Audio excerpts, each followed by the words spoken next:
Moist. See? It's always good to get the energy up in the room. Now, I was having lunch with Gail not too long ago, and Gail wanted me to come along and give you some value with regards to outsourcing. So I put together a presentation for you guys as business owners. Can I just get an indication of who owns a business in the room? I wasn't here on the first day, I apologise for that. Oh, geez, big number. And who's sort of like a manager, a general manager or operations manager or...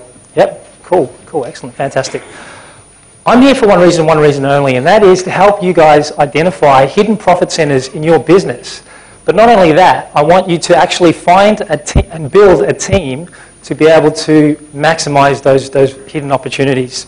At the end of the 45 minutes when I'll be speaking, you guys are going to be very excited about outsourcing, even if you think at this point in time it doesn't apply to you at all.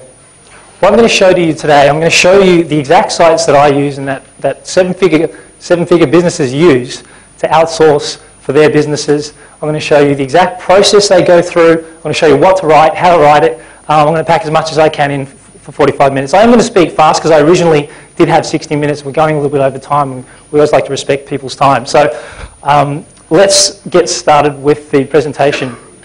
Now, I got this diagram from a gentleman called Rich Sheffrin. Now, has anyone here heard of J. Abraham? If you're in business, you've probably heard of the guy. He's like a marketing god. He's very highly respected. Rich Sheffrin is kind of, he works a lot with Jay. He's coming into his own these days with regard to businesses, getting offline and online businesses happening. And one of the things that now this was designed, he released it in a report called the Manifesto, and it was designed for people like internet marketers who are looking at getting staff online.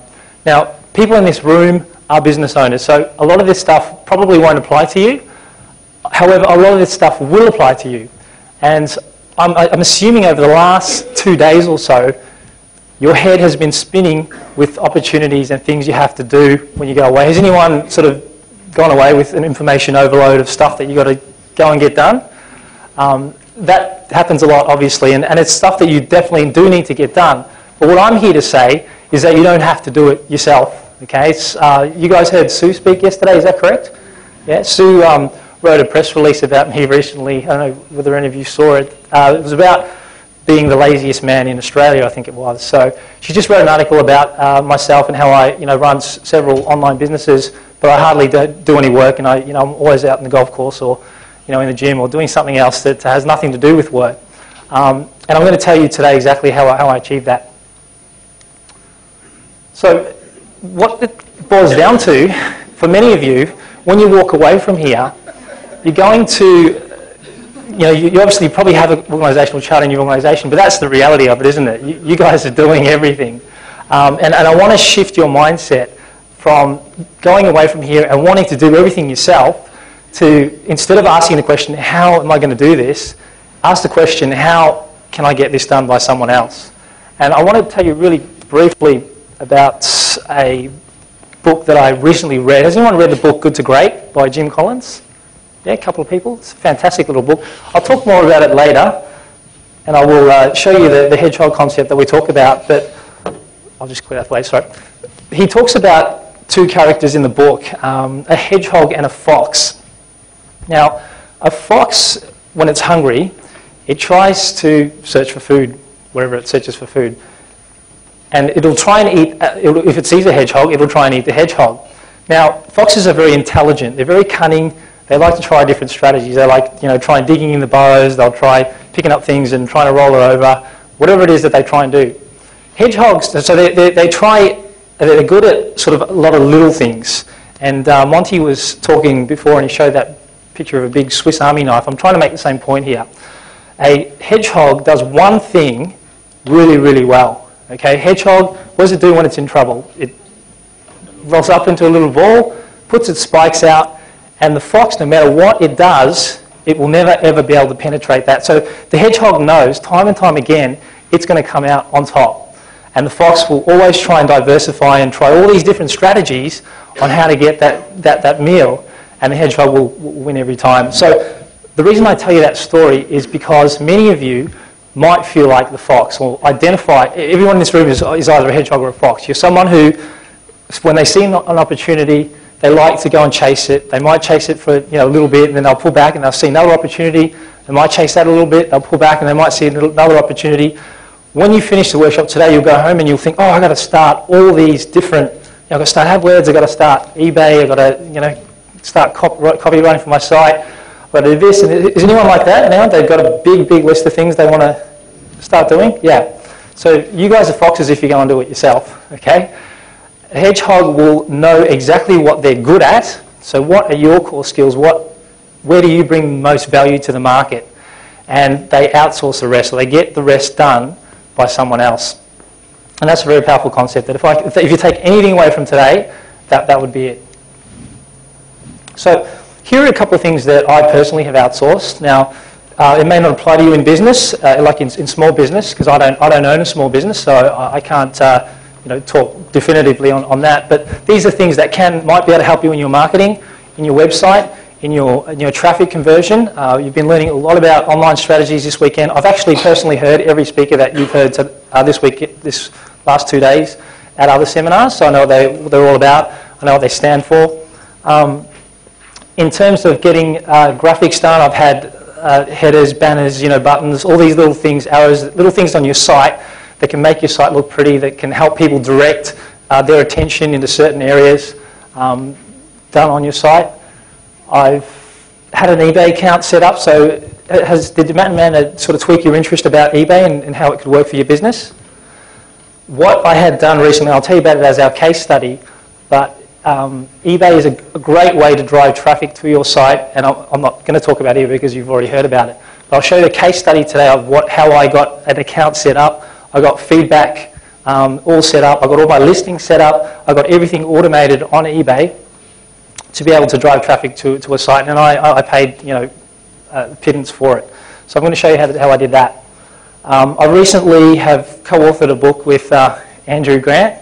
We've sort of got the first draft done, but I outsourced all the content for that. I outsourced someone to put the whole book together. I outsourced the graphics for that, and all it took was a couple of paragraphs written on paper, and a little bit of money. So if you are in business right now, in any industry that you feel that you're in, that you could add value, like teaching people how to do what you do, teaching other businesses in your industry to do what you do, make money in a more efficient or more effective way, if you're able to do that and put that into a book, obviously don't sit there and write it yourself. You might write an outline of what you want and then get it outsourced, or ghost written is the term. So guys like Robert Kiyosaki, Brad Sugars, you may have heard of these guys. They run reasonably big businesses, and they have a long line of books that they put out, but they don't write any of them themselves.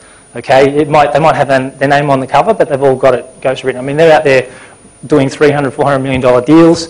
They're not going to have time to sit down and pump out a 250-page book, and Robert seems to come out with one, every couple of months. So that's something that you should strongly consider, because it obviously gives you credibility as well as a business owner, and it improves awareness of what you do generally as a business. Sales copy is very important for your site. I'm sure Sue would have hammered that home.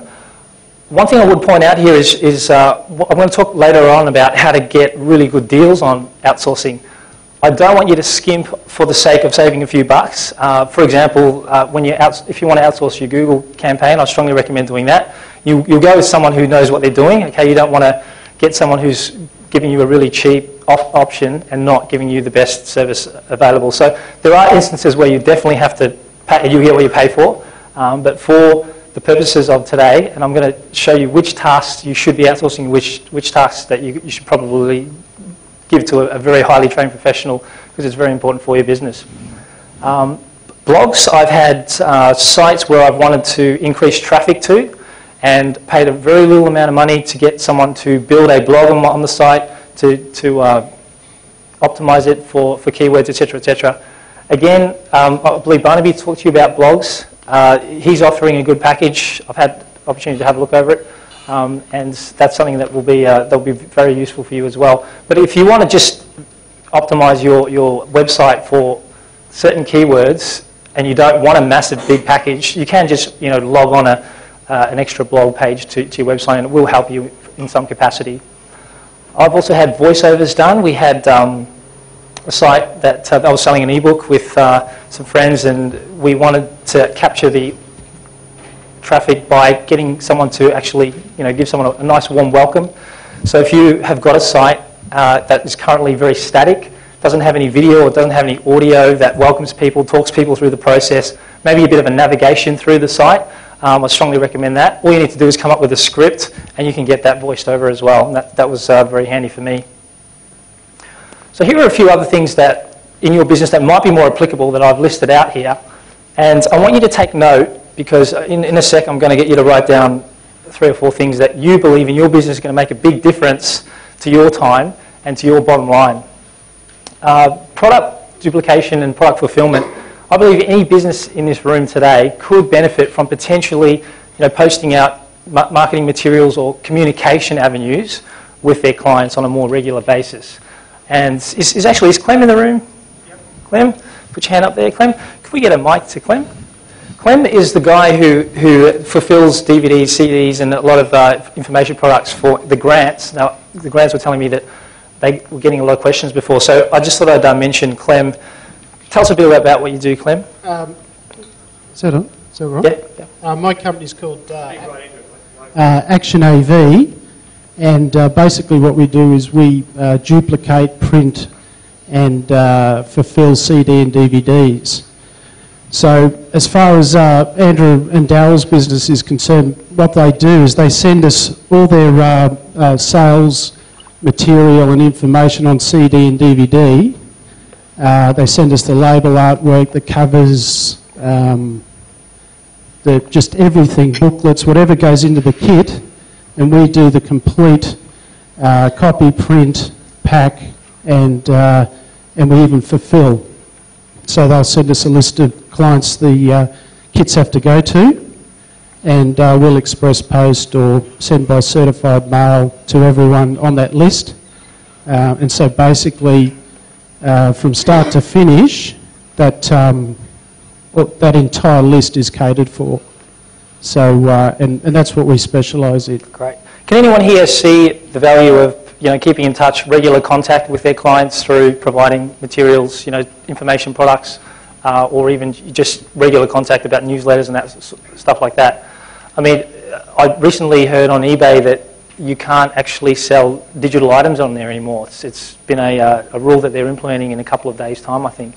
So anyone who used to generate traffic, I don't know if Amanda talked to you about this, but if you are generating traffic from selling free reports or digital items, digital audios, anything digital on eBay, they're going to remove and ban every single item listed on that. So that's a bit of a revelation, and that's it's good news for Clem, because you can still keep in touch with your clients and still generate that traffic, but you're going to have to do it by fulfilling an order. So yeah. Thanks. So Clem's going to be hanging around a little bit later on. If you want to have a chat to him, just come and see him and grab a business card. Business cards, and if you've got any information on anything to do with putting content on CD, DVD, and then sending it out to your clients, I'm more than happy to have a chat to you. Cool, thanks Clem. Thank you. Beautiful. Yeah, so I was pretty shocked about that eBay thing as well, because I had some stuff on eBay, but what that means is it's going to cut out the tire kickers, so to speak, who are flooding eBay with a lot of junk and selling really, really cheap stuff. It also prevents people from manipulating the feedback system, because one of the things I did, and eBay would call that a manipulation, but it is legal, is to, when you first open an eBay account, you get someone to buy 10, 30, 40, 50 different ebooks, really cheap ones obviously, between 1 and 99 cents, and then you leave feedback for all of those people. Now within 2 days you can get your rating up to 50 to 100, which enables you to open a store, enables you to link a PayPal account, enables you to put buy it now listings, all these things you cannot do without 15 or more feedback. I don't know whether the rule has changed in recent times. So that's one of the things I got done, and I'll talk more about that later, but as from, I think, 8th of April, you're no longer allowed to sell digital items or buy digital items. So if you're going to get an eBay account done, and with feedback, I'd recommend doing that in the next 2 to 3 days, just to get